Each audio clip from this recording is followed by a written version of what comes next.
G'day y'all.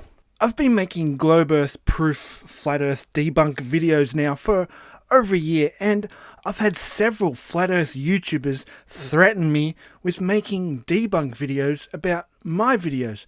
For some reason, they rarely follow through with the debunking, and it's a huge letdown because I wanted to be able to respond to them. So it's time for a little globe earth offensive. Now, I don't like the idea of singling anyone out, so in the spirit of fairness, I thought I'd go after them all. I'll start with the well-known ones and go from there. First, I'll check out the North American flat earthers, then Europe, then Australia and the Southern Hemisphere in following videos, so let's get into it. First up, Mark Sargent, one of the hardest working flat earth promoters. Mark Sargent likes calling himself a flat earther. He loves the idea of a flat earth, but it's becoming more evident that the star of Behind the Curve, Mark Sargent, does not believe the earth is flat. It's obvious, from his blatant promotion of the flat earth to the extent of mocking flat earthers just for publicity, to his mannerisms and the clues he leaves behind. He did an interview with National Geographic, and this provided enough material for body language expert and human lie detector Derek Van Schaik to make a fairly comprehensive analysis to see if Mark is telling the truth or not. And as you'll see here, when Mark's beliefs are called out, even he thinks believing in the flat earth is laughable. Demonstration. It doesn't change anything for you. Lord, no. Mark, do you really believe this stuff? Tell me the truth. I'm serious. Mark was coming across as so deceptive that even the interviewer picked up on it. Watch again, see if you can pick it out for yourself, and then I'll point it out for you. It doesn't change anything for you. Lord, no. Mark, do you really believe this stuff? Tell me the truth. I'm serious. When she asks Mark that, he bursts out in a duping smile and submissively looks down bashfully for feeling like she just caught him, while he's also using that looking down to conceal his smile. Also, another huge giveaway is when Logan Paul was filming his epic troll video about the flat earth, showed up at the Denver Flat Earth Convention declaring himself as coming out of the flat earth closet. Because of Logan's attendance, Mark Sargent left the convention early. At the time, most of us thought, yeah, that'd be right. We all know that Mark Sargent doesn't like having the limelight taken away from him, and he was just angry that Logan Paul had shown up, garnering all the attention. Little did we know, Logan was trolling the flat earth, and the one person who knew Logan was pretending to be a flat earther was Mark Sargent. Mark knows when someone is pretending to be a flat earther because he too is pretending to be a flat earther. It takes one to know one. Next up is Jeranism, and where do we start with Jeranism? Okay, wait, dudes. What is it with the 2-minute intro on his videos? Fair enough for a 2-hour live stream, but a 2-minute intro for a 10-minute video? Talk about delusions of grandeur. And for someone who constantly says, question everything, I don't think I've seen Jeranism question anything, ever. Oh, hang on.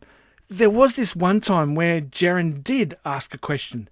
He even did a fairly impressive experiment with real-world observable evidence, which actually showed the Earth is curved, but for a flat earther who usually has a lot to say, he ended up only having one thing to say, and that is...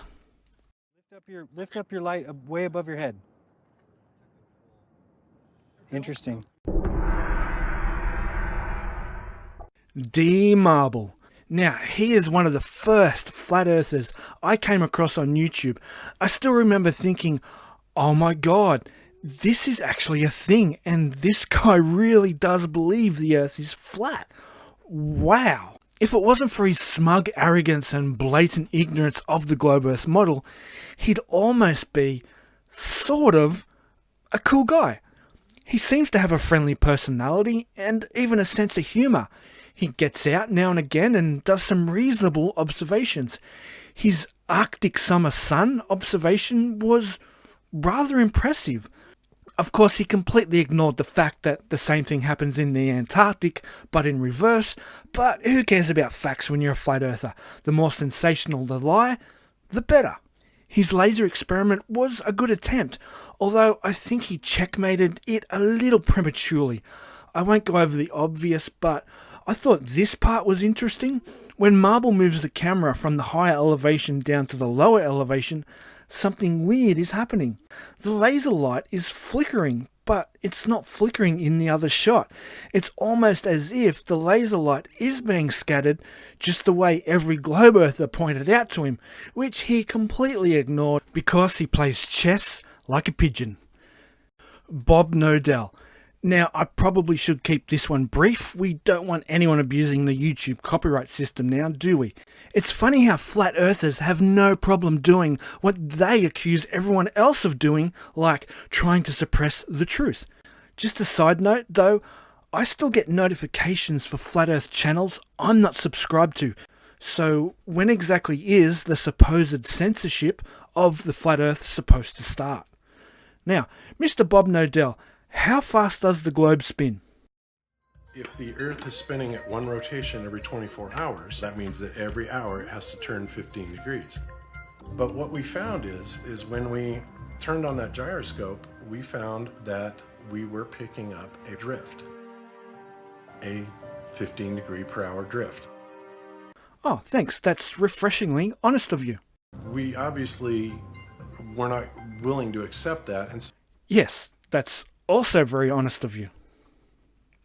Now, I couldn't finish this off without an honourable mention. One of the greatest globe earthers in North America. Oh wait, sorry. Flat earthers. He's a flat earther. I keep forgetting that. I give you Jtolan Globe Earth Shill Media. That's right. Jtolan Media. This guy is better at debunking the flat earth than I am. Behold the flat earth. Are you sure about that, buddy? This mountain in the background. If we get a view of it from its base and overlay it on the previous photo, whoa, look at that. That's a little strange. Maybe perspective bends the ground and light to fit perfectly with the globe earth model. Jtolan Media does some impressive infrared photography, and for some reason he has a special camera that bends the horizon when the camera's elevation is high enough to match the globe earth model. Behold, curvature found. It's beautiful. Jtolan Media, you are a fantastic flat earth debunker. In my next video, I'll pay a visit to the European flat earthers, and I can't wait. If you have any suggestions on flat earthers from that region that I should take a look at, let me know. So thanks heaps for watching, and see you later.